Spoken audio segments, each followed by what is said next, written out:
আমি কি সমস্যা মানে এটা তো হাজবেন্ড ওয়াইফরা করে। এটা কি আমার হাজবেন্ড মেয়েদেরকে ধরে আর ছাড়ে, এবং আমি তালাক চাইলেও তালাক দেয় না, মানে কি মোট কথা আমাকে জিম্মি করে রাখা। ও মার খেয়ে রক্তাক্ত হয়ে ফ্লোরে পড়া, আমার বাচ্চাও এদিকে রক্তাক্ত হয়ে পড়া। ওই যে ইসের তার দিয়ে, চার্জারের তার দিয়ে গরুর মতো পেটালো, যদি আমি সোজা কথাই বলি, গরুর মতো করে পেটালো। আয়না ঘর ছিল একটা, মানে যে বাসাটায় আমি আছি এখনো, মানে একটা আয়না ঘর করে উনি রেখেছিলেন, যে উনি ইচ্ছা মতো খালি মেয়েদেরকে বিয়ে করবে আর ছাড়বে। মানে আরেকটা ফোন আসছে, ওই ফোনটা খোলা রেখে উঠে গেছে। উঠে যাওয়ার পরে আমি ওই ফোনটা ধরি, খোলা পেয়েছি যেহেতু, ফোনটা ধরে আমি মেসেঞ্জার এবং হোয়াটসঅ্যাপ দেখি। তো ওইগুলো দেখলাম অনেক মেয়েদের সাথে চ্যাটিং, অনেক মেয়েদের সাথে তার পার্সোনাল অনেক নোংরা চ্যাটিং। আমি তখন মনে হলো যে জাস্ট আকাশ থেকে পড়লাম, মানে এটা আমি কি দেখছি, মানে কার সাথে কি, মানে একটা জেনারেল, আমি কাকে বিয়ে করেছি। মানে আমার তখন ওই ফিলটা হলো, আমি 4 বছর পরে যে বিয়ের, তখন আমি প্রেগনেন্ট অলরেডি। তো ওইটা দেখার পরে আমি বললাম এগুলো কি, তখন বলল যে কেউ ওয়াইফ ছিল, কেউ এখনো একজন, তখন একজন ছিল, মানে যে রানিং। কিছুই জানি না আমি কিছুই জানি না তার, মানে তার যে এদিক দিয়ে এত কিছু, আমি কিছু এগুলো জানি না। মানে ওই যে আমি তো কাশ্মীর এটা জানতাম যে ওটা শেষ, এরপরে আরেকটা বিয়ে করেছিল, সেটা আমি জানার পরে আমি যখন মানতে চাইনি, তখন সেটা সে ছেড়ে দিয়ে, সেটা ওর একটা কাহিনী। আচ্ছা, মানুষ আবার ইমোশনাল ব্ল্যাকমেইল, মাফ করে দাও, কান্নাকাটি, ঠিক আছে, সে পর্যন্ত মানলাম। কিন্তু যখন 4 নাম্বার বিয়েটা করলো খুলনাতে, আমাদের কাছেই আমার কাছেই থাকে, এবং আমার ইয়েতেই থাকে। ওনার তো কোনো আর্নিং সোর্স নেই, তখন কিছুই নেই এই 3-4 বছর। এরপরে হচ্ছে তো আমার ইনকামের টাকা দিয়ে সবকিছু চলতো, আর এদিক দিয়ে উনি এসব করে বেড়াতো। ওনার ফ্যামিলি থেকে তো ওনাকে কোনো ফাইন্যান্সিয়াল কোনো ব্যাকআপ তিনি কখনোই পাননি, যেহেতু ওনার ফ্যামিলি ওনার উপর রাগ, আমাকে মানেননি, বাসা থেকে বের করে দিয়েছে, সো কেন তাকে টাকা দিবে। তো এই জায়গাটাতে এসে সে হচ্ছে, আমি যখন এগুলো জানতে পারি তখন হচ্ছে বললাম যে এটা কে, তখন সে, মানে এটা 4 নাম্বারের কথা বলছি, যে 4 নাম্বার ওয়াইফের কথা। আমি বললাম এটা কে, 4 নাম্বার বিয়ে, তো বলে যে ওয়াইফ।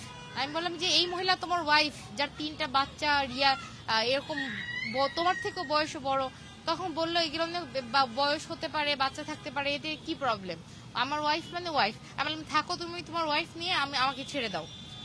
তখন হচ্ছে কোভিডের টাইম, সে আমাকে না ছাড়বে না, এটা বললাম কেন ছেড়ে দিতে, সে আমাকে ওই যে ইসের তার দিয়ে, চার্জারের তার দিয়ে গরুর মতো পেটালো, যদি আমি সোজা কথাই বলি, গরুর মতো করে পেটালো, যে আমি চলে যেতে চেয়েছি এই কারণে। মানে তার সে এনি হাও সে আমাকে রাখবে, কারণ সে আমার মতো পায় না। মানে আমার মতো বলতে আমি নিজেকে বড় ভেবে বলছি না, মানে একটা মানুষের ওভারঅল সবকিছু মিলিয়ে থাকে না, যে একজন ক্যান্ডিড, মানে কি বলে, ওইরকম একটা পাত্র বা পাত্রী হিসেবে পছন্দনীয় এরকম আর কি। তো এই জায়গা থেকে আমার থেকে বেটার উনি কাউকে পাননি। এই জন্য উনি একটু পছন্দ করে, একটু সাদা ফর্সা এই টাইপের, কিন্তু যাদেরকে বিয়ে করেছে ওগুলো আবার অন্যরকম। যাই হোক, তো সেই ক্ষেত্রে এসে আমি যখন জানতে পারি, তখন আমাকে খুব যখন মারলো, ওই দিন থেকে আসলে আমি খুব ভয় পাওয়া শুরু করলাম। মানে এরকম মায়ের খাওয়া তো আমার লাইফে প্রথম, এবং এই ধরনের পরিবেশও কখনো দেখিনি। তো তার এগেনস্টে যে আমি কিছু বলবো, আমার ফ্যামিলিকেও যে কিছু বলবো, যে আমি খুব, মানে একে তো মানসিকভাবে একটা বিশাল চাপে পড়লাম, যে আমি বুঝলাম যে আগের গুলো না হয় সিচুয়েশন বা মানে অ্যাক্সিডেন্ট, এইটাকে আমি কি বলবো। তাহলে বুঝলাম তোমার আসলে সবকিছুই তোমার ইচ্ছাতে করে আমাকে তুমি ভাঙাইছো, যে তুমি আমার সাথে চিট করেছো। কিন্তু এরপরেও সে আমাকে এই মায়ের ভয় দেখায়, ভয় কি, মারতো, সে সবসময় মারতো। এবং মারা ধরার পরে সে আমার মোবাইলগুলো তার জিম্মায় নিয়ে নিত, যাতে করে আমি আইনি সহযোগিতা নিতে না পারি, আমার ফ্যামিলির সাথে কথা বলতে না পারি, মানে কারোর সাথে কথা বলতে না পারি। এই কারণে সে আমার ফোনটা পর্যন্ত নিয়ে যেত। 4-5 দিন পরে দিত, যখন আমার দাগটাগু শুকিয়ে গেছে, আমিও একটু সুস্থ। ব্যাপারটা বুঝতে পারছেন তো, এই পরিমাণে এরকম টাইপের একটা মানুষ। তো এর পরে যখন তারপরে হচ্ছে আমি তো প্রেগনেন্ট অবস্থায়, আমি তো তালাক তালাক করে মরে গেলে উনি তালাক দিচ্ছে না, যেহেতু তালাকটা আমার হাতে নেই, তালাকটা আমার হাতে নেই। তো সেই ক্ষেত্রে মানে বাংলাদেশের যে আইন ওই অনুপাতে দিলে আবার আমার তালাক হবে না, আমি যতটুকু জানি মাসালা নিয়ে। তো আমি চাচ্ছিলাম তার কাছ থেকে তালাক হোক, সে আমাকে বলুক তালাক দিচ্ছি বা তালাক দিলাম, বাট এই কথাটা তালাক দিবে না। তো এই বাচ্চা নিয়ে আমি কষ্ট করতে লাগলাম, বাচ্চাকে নিয়ে যত ট্রিটমেন্ট যা সবকিছু আমার খরচ আমার, কিন্তু সে আমাকে এই 7-8 বছর যত বছর বিয়ের সম্পর্ক পুরোটা কোনো সময়ই আমার ভরণ পোষণ কখনোই দেয়নি। এবং বাচ্চার একটা ডাইপার মানে মনে কয় টাকা দাম সে জানে না, একটা ড্রেসের কত দাম সেটা জানে না। ওনাকে জুমার নামাজেও সহজে পাওয়া যায় না, ওনাকে জুমার নামাজেও সহজে পাওয়া যায় না। দারোয়ানকে আপনি জিজ্ঞেস করবেন যে কয়টা জুমাতে উনি গিয়েছেন, জুমার নামাজ যার দাড়ি নাই সেও যায়। উনি মুফতি মানুষ হয়ে জুমার নামাজের সময়ও ঘুমায়। উনি সকাল মানে সকালবেলা ঘুমায়, রাতে যে উঠে এখানে এইখানে সেখানে, মানে নির্যাতকের একটা মানে এই টাইপের ব্যাপার। কারণ মহিলাদের সাথে সম্পর্ক তো আছেই। আর বাচ্চা যখন হয়ে গেল তখন চিন্তা করলাম যে এখন যেহেতু বাচ্চাটা হয়ে গেছে, এখন যদি ডিভোর্স নিয়ে তখন চাপাচাপি আর করতাম না। আমি তো জানি আমাকে ডিভোর্স দিবে না, কারণ আমি সব সংসারের খরচ বহন করি, আমি বাচ্চাকে পালি, বাচ্চার সব খরচ আমি বহন করি, তো ডিভোর্স তো সে আমাকে দিবে না।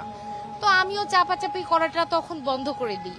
আমি দেখি সে ফোনে অনেক কিছু করে, আইডিয়া করি হয়তো বা আবার বিয়ে করছে, আবার ইয়ে করছে। অনেকদিন পরে পরে যখন ওই সুযোগ পাই যে ফোনটা খুলে রেখে গেছে, তখন হঠাৎ দেখি যে এই ঘটনা, তখন বুঝি। তো এইটা দেখে দেখে 9টা পর্যন্ত আমি কনফার্ম করতে পেরেছি যে এই 9টা একদম 100% শিওর, তদন্ত করলে পাবেন। 3টার তো কাগজ আছে আমি সহ, বাকিগুলো হচ্ছে উনি মৌখিক বিয়ে করে, যে বিয়ে করব মানে প্রমাণ থাকবে না, যে ছেড়ে দিব। কাউকে 10,000 টাকা দেনমোহরে করে, কাউকে 1,30,000, 20,000, 50,000 টাকা মানে ইয়ে করে। যখন আমি জানি আমার হাজবেন্ড মেয়েদেরকে ধরে আর ছাড়ে, এবং আমি তালাক চাইলেও তালাক দেয় না, মানে কি মোট কথা আমাকে জিম্মি করে রাখা, আমার মানে আমাকে জিম্মি করে রাখা, আমার বাসা থেকে বের হওয়ার পারমিশন নেই। আমি কোথাও আমাকে আপনি আমার বাসায় দারোয়ানের কাছে যাবেন, জিজ্ঞেস করবেন আমি মাসে কয়বার বের হই। আমার আমার বাসা থেকে 3-4টা বাসার পরে আমি সেখানেও মনে হয় মাসে একবার যাই না। মানে আমার এরকম ভাবে এরকম আমার ফোনে কখনোই পাসওয়ার্ড থাকে না, আমার ফোনটাও এরকম মানে কোনো প্রাইভেসি ছাড়া। মানে আমি তো সাধারণ মায়ের মতো, মা বাচ্চা পালতেছি, সংসার করছি, রান্না করছি, টাকা খরচ করছি, বাজার কাকে দিয়ে করাবো সেটাও আমার চিন্তা। আর উনি সারাদিন ঘুম মহিলা, আর মানে সারা রাত জেগে মহিলাদের সাথে এসব, আর সারাদিন ঘুম, তার লাইফটা ছিল এইটা। কেন আসলে বাচ্চার প্রতি তার আক্রোশ? বাচ্চার প্রতি আক্রোশটা আসলে এটা দুইটা সাইড। এক হচ্ছে আমাকে যখন মারে, বাসার মধ্যে আমরা 3জন মানুষ, সে, আমি আর বাচ্চা। তো আমাকে যখন মারতে আসে, বাচ্চাটা এখন তো বয়স 4 বছর, একটু তো বোঝে, ও কথা বলতে মাত্র শিখছে কথা বলা। তো ও হচ্ছে তখন আম্মুকে মারছে, আম্মু আমাকে ধরতে আসে যে আম্মু বাবা আম্মুকে মেরো না ডোন্ট ডু ইট, এরকম বলতে থাকে। তখন ওকে সর বলে ওকে কোথাও ধাক্কা দেয়, হয়তো কখনো খাটের কোনায় যে পড়ে এখানে থুতনা দিয়ে লেগে যায়, কখনো যে কপাল ফেটে যায়, কখনো মাথা ফেটে যায়, কখনো রাগের বশবর্তীতে ওকেও চড় মেরে একদিন ছবি দেখবেন যে নাক মুখ ফোলা, পুরা মুখটা ফোলা। ও আমি একটা ইয়েতে দেখলাম এক জায়গায়, ও বলেছে বা ওর অন্য লয়ারকে দিয়ে বলেছে যে ওর নাক থেকে রক্ত পড়া একটা অসুখ। তো অসুখ হলে তো শুধু নাক দিয়ে রক্ত পড়বে, মুখ তো ফুলবে না। মুখ ফুলবে কখন? যখন আপনি ওইটাকে এমন জোরে একটা চড় মারবেন তখন। তো এবং পায়ের মধ্যে জখম করা, মানে কাটা, যে এটা কোনায় লেগে যে আমার যে কোনায় হঠাৎ কিছুতে ধারাতে ব্যথা পাই। তো এইভাবে আমিও মার খেয়ে রক্তাক্ত হয়ে ফ্লোরে পড়া, আমার বাচ্চাও এদিকে রক্তাক্ত হয়ে পড়া। ইন্টারকম বন্ধ করে দেয় যাতে কোনো কল না আসতে পারে, আমার ফোন নিয়ে যায়। এভাবে করে 7-8 দিন লাগাতার ঘর বন্দি আমরা সবাই থাকি, মানে সে রাখে যাতে করে কেউ ঢুকতেও না পারে, বের হতেও না পারে। কাজের বুয়া আসছে, এই যাও তোমার আজকে কাজ নাই, মানে সে ঢুকলে তো আমাদের দেখে ফেলবে এই অবস্থায়। এভাবে আমরা মানে কি বলে মানে আয়না ঘর ছিল একটা, মানে যে বাসাটায় আমি আছি এখনো, মানে একটা আয়না ঘর করে উনি রেখেছিলেন, যে উনি ইচ্ছা মতো খালি মেয়েদেরকে বিয়ে করবে আর ছাড়বে। আমি বিজনেস করি, আমার বিজনেস থেকে যা টাকা আসে আপনি দেখবেন যে আমার পেজটা কিন্তু বড় একটা পেজ, ছোটখাটো কোনো পেজ না।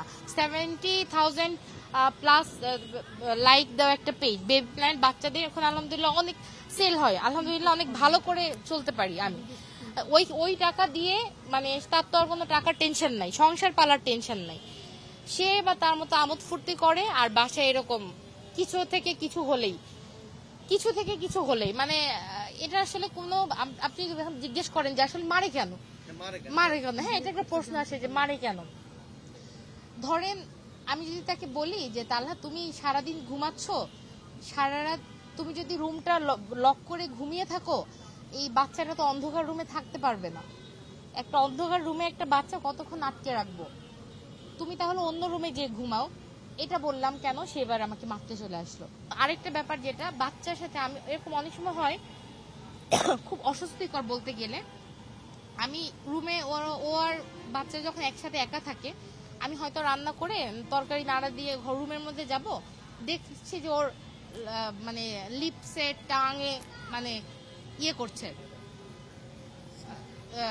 তো এইটা দেখে আমি তখন এগুলো কি,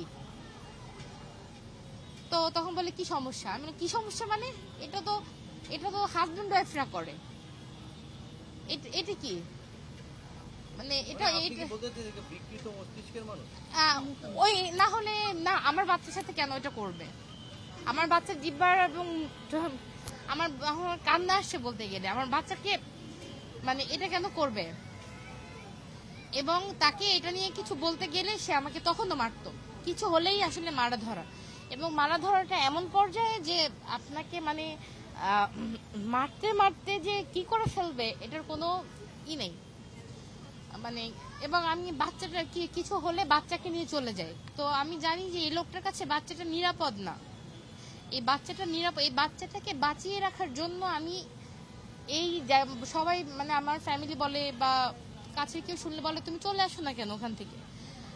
আমি চলে আসলে আমার বাচ্চাটা সেফ না, সেখান থেকে গুন্ডামি করে নিয়ে যাবে বা আমার কাছ থেকে জোর করে নিয়ে যাবে, ও তো মেয়েদের কাছে যে পড়ে থাকবে, আমার বাচ্চাটার কি হবে? এখন ও যদি আমার নিজের পেটের বাচ্চা নাও হতো, অন্য কারো বাচ্চাও হতো, এটা তো সবার জন্য কষ্টকর। আমাকে যখন মারতে আসে, আমার বাচ্চাকে যখন মারে রক্তাক্ত হয়ে যায়, তখন এটা কোনো মাই তো সহ্য করতে পারে না, এটা কোনো মাই সহ্য করতে পারবে না। তো আমি আমার বাচ্চার সেফটির জন্য ক্যামেরার সামনে আসছি। আমি যখন মিডিয়া ছেড়ে দিয়ে দিনের পথে আসি, সব চ্যানেল আমাকে কল দিয়েছিল ইন্টারভিউ দেওয়ার জন্য, যে একটা ইন্টারভিউ দেন ফেসবুক, একটা কেন চলে গেলেন শোবিজ থেকে।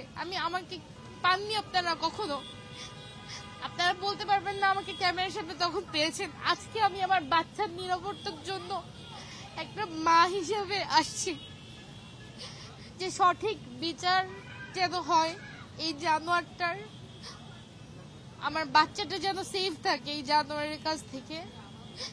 এটার জন্য আমি আজকে কোনো কিছু না, আমি একটা মা হয়ে আমার সন্তানের নিরাপত্তার জন্য আপনাদের সাথে কথা বলছি, আর কিছু না। এটাই হচ্ছে আমার কথা।